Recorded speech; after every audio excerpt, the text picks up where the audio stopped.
হাগাটা বালা মতো হই নাই। কিরে এর বাড়িতে কোনো খোঁজ খবর আইলো? বস ও তো মোবাইল চালা না। আর একটা বাচ্চা আছে, খারাপ আমি ওর কাছে ফোন দেই। আরে ওখানে তো ছুরি ছিল, ওটা দিয়ে মারতি, অযথায় গুল্লি করতে গেলে কেন? দারুণ আমার ভালো কাটে না।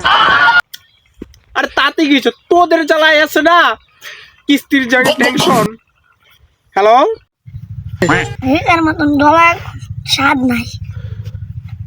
মোবাইল আবার হ্যালো, আমি টুকাই মাস্তান বলছি। তোর ছেলেকে বাঁচাতে চাস? হ্যাঁ হ্যাঁ, তোর ছেলেকে পুরা দুনিয়া দেখাতে চাস? তুইলে আমাকে 3 লাখ টাকা দে। দুনিয়া অনেক বড়। হ্যাঁ পুরাটা দেখতে তো না। আরে আমি তোর পুত্রে কিডন্যাপ করছি, মজা করতেছি না।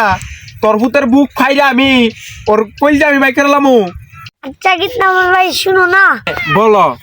বুক যত ফারবা তুই বড় করে বাইরো। ওর কিডনিতে আবার দুটো পাথর আছে তো, একটু কষ্ট করে বার করে এলিও। ডাক্তার কাছে নিয়েছিলাম, ডাক্তার লাইজে টাকা চাইছি, এর জন্য বাড়িতে আনছিলাম। আরে শালা আমি তো ডাক্তার না, আমি ডাকাত। টাকা দে, তোর ছেলেকে নিয়ে যা। আরে ভাই আমার কাছে টাকা নাই।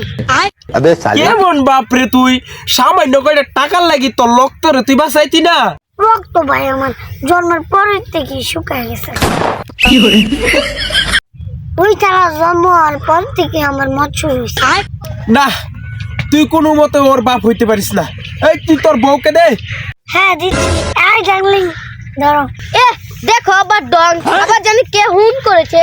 হ্যালো হ্যালো ভাবি, আপনার ছেলেকে কিডন্যাপ করেছি, তাকে 3 লাখ টাকা লাগবে। ভাই এত দাম তো দিতে পারবো না, অন্য কেউকে দেখাও। আমি এখানে কাপড় বিক্রি করতে এসেছি না, আমি তোমার ছেলেকে কিডন্যাপ করেছি। তাহলে দামটা ঠিকঠাক করে বলো না।